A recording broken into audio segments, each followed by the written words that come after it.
Inner line violators पर police क्या कार्रवाई कर सकती है और क्या असम में आईएलपी जैसे कई डिमांड करते हैं आज के दिन लागू किया जा सकता है। नमस्कार। आईएलपी को लेकर लोगों के बीच कई कंफ्यूजन्स हैं। कईयों के सोशल मीडिया में कमेंट्स को देखकर उनके इस टॉपिक में क्लैरिटी नहीं होने के कई इंस्टेंसेस मैंने विटनेस किए हैं। तो मैं आज के इस वीडियो में उन सवालों के जवाब लेकर आया हूं जिसे सुनने के बाद आपको इसमें क्लैरिटी आ जाएगी और इस कानून को बेहतर तरीके से आप समझ भी पाएंगे। आईएलपी के इतिहास को लेकर मैंने पहले ही कुछ वीडियोस बनाए हैं, उन वीडियोस को भी आप जरूर देख लीजिएगा। मैं इस वीडियो की आखिर में उन वीडियोस के लिंक को भी शेयर कर दूंगा। तो मैं आज आईएलपी के इतिहास में कम ही बोलूंगा। आज की इस वीडियो में हम कुछ ऐसे पहलुओं पर गौर करेंगे जो हमें हमारे किरदार और पुलिस और प्रशासन के रोल पर क्लियरिटी देगी।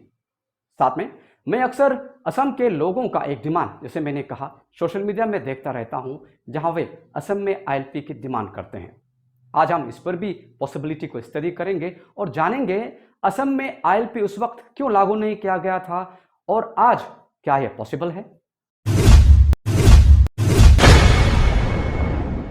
वैसे आप बंगाल ईस्टर्न फ्रंटियर रेगुलेशन और आईएलपी के बारे में मेरे इन वीडियोस में जान सकते हैं। फिलहाल शॉर्ट में कहूं तो BAFR 1873 एक कॉलोनियल एरा लॉ था जिसे ब्रिटिश गवर्नमेंट ने 27 अगस्त 1873 को लागू किया था और इसका मुख्य उद्देश्य नॉर्थ ईस्ट इंडिया के कुछ फ्रंटियर ट्राइबल एरियाज में लोगों के एंट्री और मूवमेंट को रेगुलेट करना था।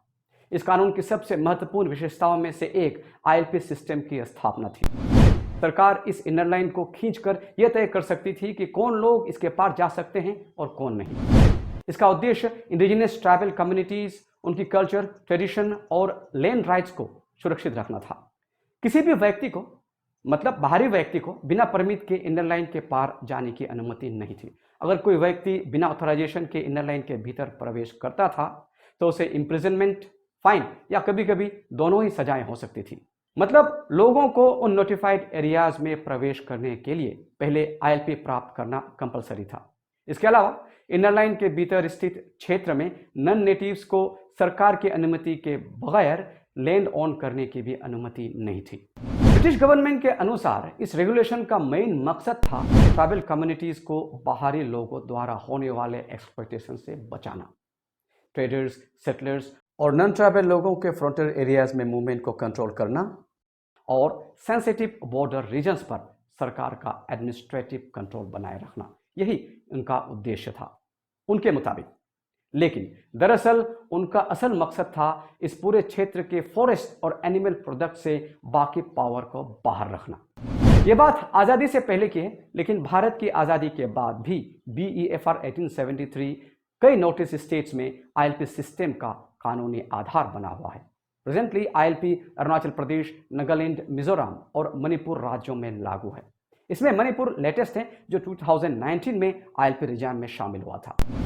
इस प्रोविजन का मुख्य उद्देश्य आज पूरी तरह इंडिजिनियस और ट्राइबल कम्युनिटीज के आइडेंटिटी, कल्चर, ट्रेडिशंस और लैंड राइट्स की रक्षा करना है और नॉन इंडिजिनियस लोगों के प्रवेश को कंट्रोल करना है। और यही उन प्रमुख कारणों में से एक है जिसके वजह से इंडिपेंडेंस के बाद भी आईएलपी सिस्टम आज तक जारी है। अब आईएलपी की जरूरत किनको पड़ती है? रेगुलेशन के सेक्शन 2 के तहत गवर्नमेंट एक इनर लाइन निर्धारित कर सकती है जिसके आगे राज्य के बाहर के इंडियन सिटीजन्स बिना परमिट के प्रवेश नहीं कर सकते। अरुणाचल प्रदेश में इसका मतलब यह है कि नॉन अरुणाचलीज को स्टेट में एंट्री के लिए आईएलपी कंपलसरी है। आईएलपी प्रोटेक्टेड एरियाज में इंक्लूडिंग अरुणाचल प्रदेश एंट्री लेने के लिए जो कानून तय है उसके आधार पर हम उन लोगों को दो कैटेगरीज में बांट सकते हैं। पहला है इंडियन नेशनल्स, जिनमें टूरिस्ट्स, अरुणाचल में काम करने वाले, यहाँ बिजनेस करने वाले या यहाँ जो टेम्पररी पीरियड के लिए रह रहे हैं वे आते हैं। दूसरा है फॉरेन नेशनल्स, जिन्हें आईएलपी नहीं दिया जाता बल्कि एक और परमिट दिया जाता है, एक और डॉक्यूमेंट दिया जाता है जिसे कहते हैं प्रोटेक्टेड एरिया परमिट। आपने एक और परमिट का नाम भी सुना होगा, रेस्ट्रिक्टेड एरिया परमिट। इन दोनों में भी छोटा सा अंतर है। इंडिया का रेस्ट्रिक्टेड एरिया परमिट एक स्पेशल एंट्री ऑथराइजेशन है जिसे फॉरेन नेशनल्स को अंडमान निकोबार आइलैंड और सिक्किम के कुछ डेजिग्नेटेड एरियाज में जाने से पहले जरूरत पड़ती है। यह भारत के केवल दो ऐसे क्षेत्र हैं जो फॉरेनर्स रेस्ट्रिक्टेड एरियाज ऑर्डर 1963 के अंतर्गत आते हैं। हाल के वर्षों में गवर्नमेंट ने हालांकि कुछ रिलैक्सेशंस दी है जिसके तहत अंडमान के 29 इनहैबिटेड आइलैंड्स को ज़्यादातर फॉरेन नेशनल्स के लिए रेस्ट्रिक्टेड एरिया परमिट के रिक्वायरमेंट से एग्जेम्प्ट कर दिया गया है। लेकिन इसके बावजूद कई एरियाज जैसे ट्राइबल रिजर्व्स हैं और सिक्किम के बड़े हिस्से आज भी ऐसे हैं जहां प्रवेश करने के लिए रेस्ट्रिक्टेड एरिया परमिट लेना कंपलसरी है। Actually getting it wrong can lead to deportation or criminal charges for the foreigners under the Foreigners Act 1946.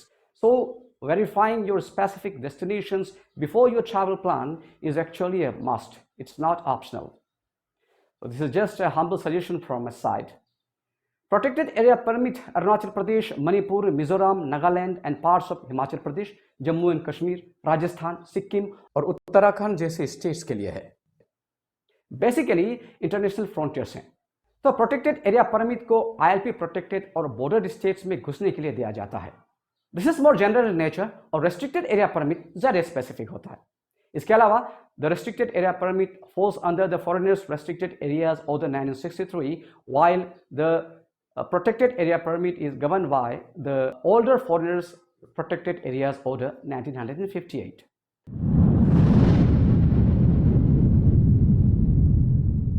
लोग अक्सर पुलिस और एडमिनिस्ट्रेशन के कामों में कंफ्यूज रहते हैं और इसका नतीजा ये होता है क्योंकि पुलिस फील्ड में प्रेजेंट रहती है तो लोगों के क्रिटिसिज्म के अल्टीमेट टारगेट, अल्टीमेट शिकार बन जाते हैं। दरअसल इनरलैंड परमिट में मजिस्ट्रेट का भी बहुत बड़ा रोल होता है, पर यूजुअली आम लोग इन कामों को नहीं जानते। अरुणाचल में खास करके अगर अरुणाचल की बात करें तो जब आईएलपी एनफोर्समेंट ड्राइव्स चलाए जाते हैं, पुलिस उन लोगों की पहचान करती है, उनके पास वैलिड आईएलपी है कि नहीं, उनकी स्टेटस वेरिफिकेशन की जाती है, फिर उन्हें एग्जीक्यूटिव मजिस्ट्रेट या किसी अन्य कंपिटेंट अथॉरिटी के सामने पेश किया जाता है। अगर यह प्रूव हो जाता है कि वे अनलॉफुली अरुणाचल प्रदेश में रह रहे हैं तो उन्हें अरुणाचल प्रदेश से हटाने का आदेश जारी किया जाता है और यह आदेश पुलिस नहीं देती बल्कि मजिस्ट्रेट से आता है। इसके बाद पुलिस उस रिमूवल ऑर्डर का पालन करता है, उसे लागू करती है। इसी कारण न्यूज़ रिपोर्ट्स में अक्सर यह कहा जाता है कि आईएलपी वायलेटर्स को अरुणाचल प्रदेश से एक्सटर्न या डिपोर्ट कर दिया गया है। हालांकि यह कार्रवाई आमतौर पर केवल पुलिस के साधारण निर्णय पर नहीं किया जाता बल्कि एक एडमिनिस्ट्रेटिव या मजिस्ट्रियल प्रोसीड्यूर के आधार पर ही किया जाता है। तो पुलिस का काम होता है ऐसे वायलेटर्स को डिटेक्ट करना और उन्हें अथॉरिटीज के सामने प्रोड्यूस करना। Therefore, the police alone do not generally have ultimate power to extern or expel someone from a state merely on its own decision.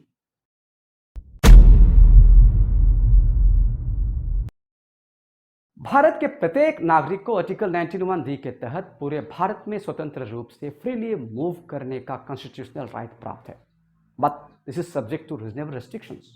और बीईएफआर और आईएलपी सिस्टम एक ऐसा ही कानूनी प्रतिबंध है जिसे कुछ स्पेसिफिक एरियाज में मान्यता प्राप्त हुई है। अगर कानून के अनुसार परमिट कंपलसरी है और किसी के पास परमिट नहीं है तो कोई भी व्यक्ति यह जिद नहीं कर सकता कि वो किसी आईएलपी राज्य में बना रहेगा या उन्हें आर्टिकल 19 उस स्टेट में आने के लिए फंडामेंटल राइट देता है। अगर लागू कानून के तहत निर्धारित प्रोसीड्यूर का पालन नहीं किया गया हो तो अथॉरिटीज कानूनी रूप से उस व्यक्ति को वो स्टेट या वो नोटिफाइड एरिया छोड़ने का निर्देश दे सकती है। इसमें दोस्तों एक इंटरेस्टिंग लीगल पॉइंट ये है कि ओरिजिनल बीईएफआर में स्टैट्यूटरी फाइन आज भी सिर्फ 1000 रुपये ही है, जो मॉडर्न स्टैंडर्ड्स के अनुसार बहुत कम माना जाता है। तो in practice, in reality, this enforcement actually tends to rely more on detention, removal and administrative action rather than on imposing maximum fine. इसका भी ज्ञान होना जरूरी है क्योंकि कुछ लोग आर्टिकल 19 का हवाला देते हुए बीईएफआर और आईएलपी के खिलाफ बोलते हैं। I hope this clears the picture.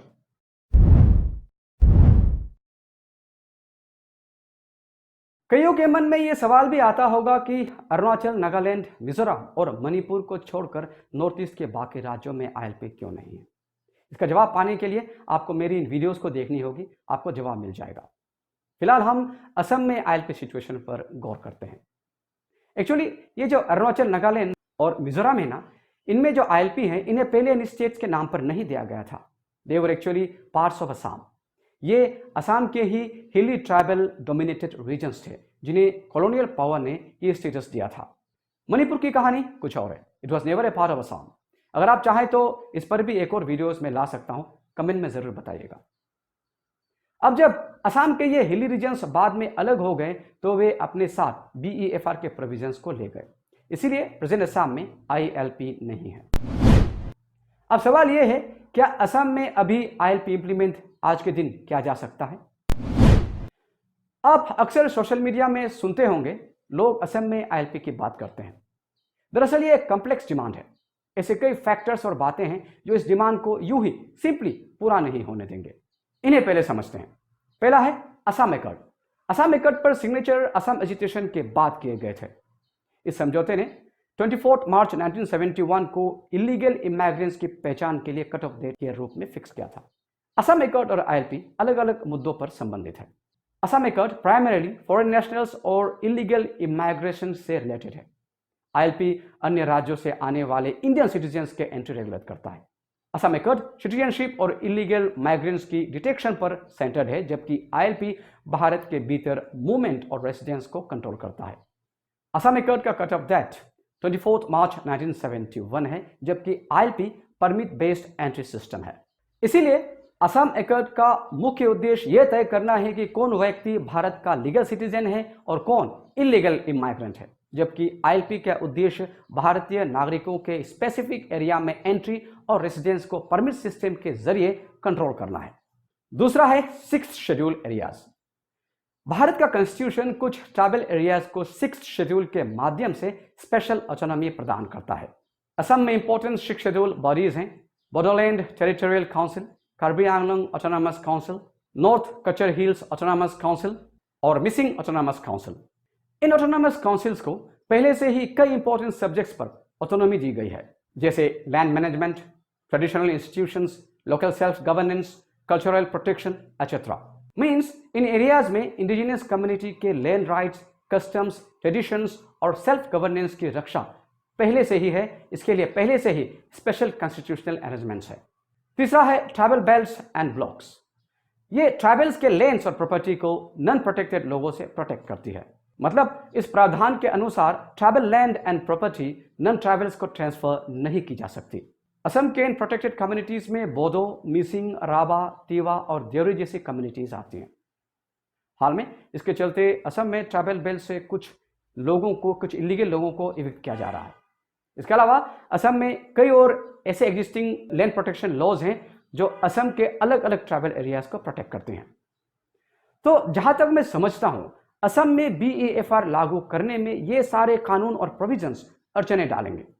इसके अलावा दोस्तों, असम का जो डेमोग्राफी है ये एक बहुत बड़ा फैक्टर है। देखिए, नॉर्थ ईस्ट के मूल निवासी देश के बाकी लोगों से खान पान, रहन सहन, पहनावे के साथ साथ लुक्स में भी बहुत अलग है।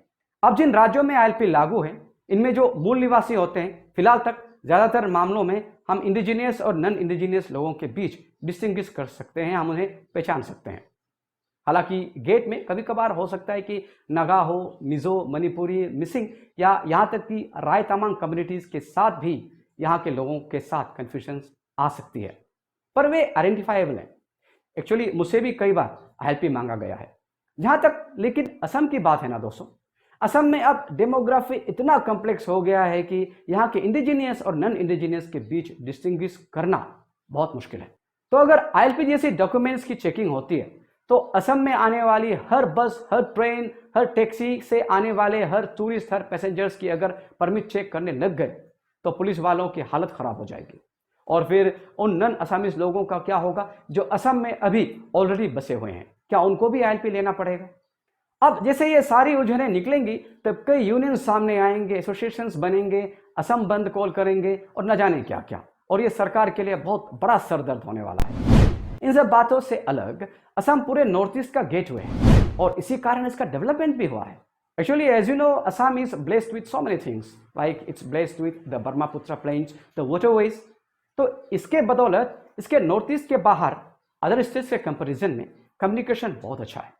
अब ये ILP जैसी चीजें इसके डेवलपमेंट में इसीलिए बहुत बड़ा बाधा बन सकता है। एक्चुअली BEFR को लागू करना स्टेट गवर्नमेंट के पावर में है ही नहीं। BEFR एक प्री कॉन्स्टिट्यूशनल लॉ है जिसे आर्टिकल 372 में कंटिन्यू किया गया है। 2019 में मणिपुर में भी कॉन्स्टिट्यूशनल अमेंडमेंट के बाद ही इसे लागू किया गया था। It's a long process, but still it can be implemented provided all the complex factors those mentioned are met with. तो the takeaway word is, अगर पॉलिटिकल विल हो तो ऑफ कोर्स आईएलपी आज भी असम में लागू किया जा सकता है, पर इससे कई कॉम्प्लेक्स सिचुएशंस पैदा होंगी, जिससे स्टेट में अनरेस्ट जैसे सिनेरियो देखने को मिल सकता है और इसके डेवलपमेंट फेज में भी इसका बहुत निगेटिव इंपैक्ट होगा। Now that is my analysis, you have your own description and liberty to differ.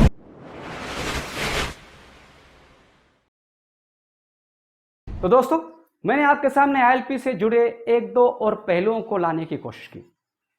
देखिए, हर चीज की अपनी मेरिट और डिमेरिट तो रहती ही है, और ये हम पर डिपेंड करता है कि हम किसको ज्यादा तवज्जो दें। जो एडेड प्रोविजंस और एडवांटेजेस हमें मिले हैं, या तो हम इसका पॉजिटिव फायदा उठा सकते हैं और इसी का बहुत बड़ा निगेटिव और रिग्रेसिव यूज भी हो सकता है। तो जिन्हें मिला है इसके प्रॉफिटेबल साइड को यूज कर इससे बहुत अच्छा हो सकता है, और जिन्हें नहीं मिला है उनके भी आज अपने फायदे हैं। इवेंचुअली हमें एक ही देश में रहना है, वजह इसके कि हम छोटे छोटे मुद्दों पर एक दूसरे के साथ लड़ते रहें, हमें एक दूसरे का सहायता कर आगे बढ़ना चाहिए।